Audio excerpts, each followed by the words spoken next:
നമ്മുടെ മനസ്സ് പോകണം. അപ്പോൾ നമ്മളുടെ കയ്യിൽ നോക്കി ചെയ്താൽ കൃത്യമായിട്ട് നമ്മൾ മനസ്സിലാക്കും. അങ്ങനെ കുറച്ച് കഴിഞ്ഞാൽ മറ്റേ കൈ നോക്കിയാൽ നമ്മൾ മനസ്സിലാക്കും. ഓക്കെ, നമുക്കിത് പിന്നെ ചെയ്യാം, പിന്നെ ചെയ്യാം. ഇത് ഒരടുത്ത വേരിയേഷൻ കുറച്ച് ടഫായിട്ട്, നമ്മൾ വളരെ സിമ്പിളായിരുന്നുകൊണ്ട് കുറച്ച് ടഫായിട്ട്. ആദ്യം ചെയ്യുന്നയാൾ എന്ത് ചെയ്യുന്നോ അത് തന്നെ നമ്മൾ ചെയ്യും. ഏകദേശം ചെയ്തിട്ടില്ലേ? അതുപോലെ ആദ്യം ചെയ്യുന്നയാൾ ലെഫ്റ്റ് റൈറ്റ് ലെഫ്റ്റിന് പകരം ചെയ്യണം. ആദ്യം കണ്ടുകഴിഞ്ഞ മുമ്പിൽ ചെന്നിപ്പോണ്ട് വരികയും വേണ്ടു. ആണോ? ഓക്കെ. ഭാരതീയ നാടകവേദി ലോകത്തിന് മാതൃകയായത് അതിലൂടെ നാമത്തിലൂടെ. Okay, ready? 1 2 3.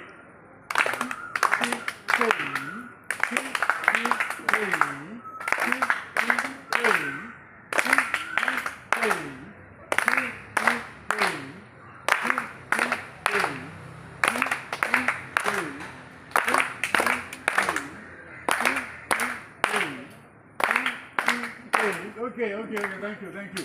Into it. Start.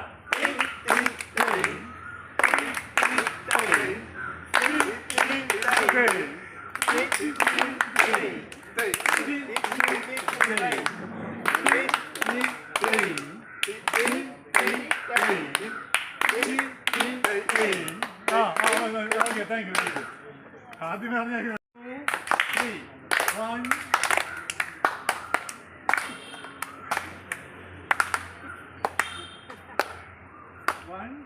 എൻ്റെ കൂടെ പറഞ്ഞു ചെയ്യണേ. 1 2 3 1 2 3 1 2 3 1 2 3 ഒരു ഗ്യാപ്പുണ്ട്. 1 2 3 ഗ്യാപ്പുണ്ട്. 1 2 3 1 2 3 ഗ്യാപ്പുണ്ട്. 2 3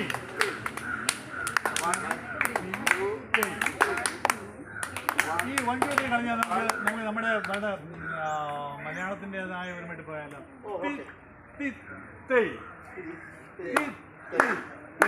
മാറ്റത്തിന് വല്ലാതെ ദുരിതപ്പെടുത്തും നാടകവേദിയിലെ നമ്മളുടെ പാർട്ടിസിപ്പേഷൻ. കാരണം നാടകവേദിയാണ് സത്യം പറഞ്ഞാൽ നമുക്ക് ലോകത്ത് നിർമ്മിച്ചത്. അതിന് ഒരുപാട് ഉദാഹരണങ്ങളുണ്ട്. ഞാൻ പറഞ്ഞു വരുമ്പോൾ അതിനെക്കുറിച്ച് ആ ഉദാഹരണങ്ങൾ നിങ്ങൾ പറയും. ഇപ്പോൾ തൽക്കാലം ഒരു കാര്യം പറയാതെ നമ്മളിപ്പോൾ ഒരുപാട് പേര് നാടകം കളിക്കുന്നവരുണ്ട്, നമ്മുടെ കൂടെ നാടകം അഭിനയിക്കുന്നവരുണ്ട്, സിനിമ അഭിനയിച്ചിട്ടുണ്ട്, നാടകം അഭിനയിക്കാൻ ആഗ്രഹിക്കുന്നവരൊക്കെ ഉണ്ട്. നമ്മളിപ്പോൾ ഈ 3 ദിവസം നമ്മളിവിടെ കൂടുമ്പോൾ തൽക്കാലം നമ്മൾ ചെയ്യേണ്ടത് നാടകവേദിയെ നമ്മൾ ഒരു ക്ലീൻ സ്ലേറ്റ്, മനസ്സൊരു ക്ലീൻ സ്ലേറ്റ് ആക്കിക്കൊണ്ട് സമീപിക്കുക എന്നുള്ളതാണ്. ഒന്നും എഴുതാത്തൊരു വെള്ള കടലാസായിട്ട് നമ്മൾ അത് ചെയ്യിക്കണം. അത് നമ്മൾ ചിന്തിക്കുക. അപ്പോൾ നമ്മൾ ഇതുവരെ ചെയ്ത കാര്യങ്ങളെല്ലാം തൽക്കാലത്തേക്ക് മറക്കാം. രാധാമണി അഭിനയിച്ച നാടകങ്ങൾ, ഷാജി അഭിനയിച്ച നാടകങ്ങളെല്ലാം നമ്മൾ തൽക്കാലത്തേക്ക് അതെല്ലാം മറന്നിട്ട് നാടകവേദിയെക്കുറിച്ച്, നാടകമെന്ന കലാരൂപത്തെക്കുറിച്ച്, നൃത്തമെന്ന കലാരൂപത്തെക്കുറിച്ചൊക്കെ നമ്മുടെ ഉള്ളിലുള്ള സങ്കല്പങ്ങളെല്ലാം ഒരു നല്ല മനോഹരമായ ഒരു പെട്ടിക്കകത്താക്കി അടച്ചു വയ്ക്കുക. അടച്ചിട്ട് താക്കോല് പോക്കറ്റിട്ടേക്കുക. നമുക്ക് ആവശ്യമുള്ളപ്പോൾ എടുക്കാം, ഇപ്പം വേണ്ട. എന്താ ഇനി നമ്മൾ പറയാൻ പോകുന്നത് എന്താണ് നാടകം. നമ്മൾ ഈ 3 ദിവസം കൊണ്ട് അന്വേഷിക്കുന്നത് എന്താണ് നാടകം, നാടകത്തിൻ്റെ ഘടകങ്ങൾ എന്തൊക്കെയാണ്, നാടകത്തിന് ആ ഘടകങ്ങളെ എങ്ങനെ സമഞ്ജസമായി സമ്മേളിപ്പിച്ച് ഒരു നാടകം ഉണ്ടാക്കിയെടുക്കാം എന്നതൊക്കെയാണ്. ഇപ്പോൾ നാടകത്തിന് ഒരുപാട് ഘടകങ്ങളുണ്ട്. സതീഷ് പറഞ്ഞ പോലെ രചനയിൽ നിന്നാണ് നാടകം തുടങ്ങുന്നത്. ഈ രചനയെന്ന് പറയുന്നത് സതീഷിനെ പോലെ ഒരു മിടുക്കനായ പ്രഗത്ഭനായ നാടകത്തെ കടലാസ് എഴുതി നമുക്ക് പറഞ്ഞു തന്നിരിക്കുന്നതാവാം, അല്ലെങ്കിൽ നിങ്ങൾ ചെയ്തേക്കെ പോലെ നിങ്ങളുടെ മനസ്സിലും എഴുതിയിട്ടിരിക്കുന്നതാവാം. അത് നിങ്ങൾ ഒരു പക്ഷേ ഇതിലേക്കൊണ്ട് ബ്ലാക്ക് ആൻഡ് വൈറ്റിലേക്ക് പകർത്തിട്ടുണ്ടാകുന്നില്ല. ഇരിക്കണം. എന്താ നമ്മുടെ പേര്? ഇരിക്കും. 2 ഹർഷമാരുണ്ടോ? അപ്പോൾ ആ കാര്യങ്ങളെല്ലാം നാടകത്തെ കുറിച്ച് നമ്മൾ ഇതുവരെ അതെല്ലാം തൽക്കാലത്തേക്ക് നമ്മൾ മാറ്റി വയ്ക്കും. മനസ്സിലായില്ലേ? ഒരു പെട്ടിക്കകത്ത്, മനോഹരമായ ഒരു പഞ്ചവർണ്ണ പെട്ടിക്കകത്താക്കി കൂട്ടി താക്കോൽ പോക്കറ്റിൽ നടക്കുന്നു 3 ദിവസം.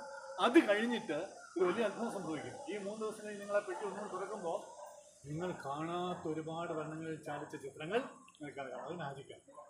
ആ മാജിക്കാണ് നമ്മൾ ചെയ്യാൻ പോകുന്നത്. 3 ദിവസം കഴിയുമ്പോൾ എന്താണ് നാടകം, എങ്ങനെയാണ് ഒരു നാടകം എഴുതേണ്ടത്, എഴുതപ്പെട്ട ഒരു കൃതിയിൽ നിന്ന് നമുക്ക് എങ്ങനെയാണ് നാടകം ഉണ്ടാക്കിയെടുക്കേണ്ടത്, അതിൽ ഓരോ കഥാപാത്രങ്ങളും നമ്മൾ അവതരിപ്പിക്കേണ്ടത് എങ്ങനെ, അവതരിപ്പിക്കണമെന്ന് ശ്രദ്ധിക്കേണ്ട കാര്യങ്ങളെന്തെല്ലാം, അത് അരങ്ങത്ത് വരുമ്പോൾ എന്ത് സംഗീതമാണ് നൽകേണ്ടത്, സംഗീതം നൽകേണ്ടത് എങ്ങനെയാണ്, എന്തൊക്കെയായിരിക്കും സമയങ്ങൾ, എങ്ങനെയായിരിക്കണം ഇത് ഒന്നിച്ച് കോർഡിനേറ്റ് ചെയ്യേണ്ടത്, എല്ലാത്തിനും കോർഡിനേറ്റ് ചെയ്യേണ്ടത്, അരങ്ങത്ത് വരുമ്പോൾ എന്താ കാര്യം ശ്രദ്ധിക്കണം. അങ്ങനെ എല്ലാ കാര്യങ്ങളും സമഗ്രമായി നമ്മളിവിടെ ഇതിനെക്കുറിച്ച് നമ്മൾ ചർച്ച ചെയ്യും. എന്നിട്ടോ ഒരു കൊച്ചു നാടകം നിങ്ങൾ അവതരിപ്പിക്കുകയും ചെയ്യും. നമ്മളിപ്പോൾ 15 പേരിലേ ഉള്ളൂ. 3, 4, 7, 10, 11 പേരേ ഉള്ളൂ. 12 പേരേ ഉള്ളൂ. അപ്പോൾ ഒരു കൊച്ചു നാടകം അവതരിപ്പിക്കുന്നത്. ആ നാടകം ഒരു രചിത പാഠം എന്ന് വെച്ച് കഴിഞ്ഞാൽ റിട്ടൺ സ്ക്രിപ്റ്റാണ്.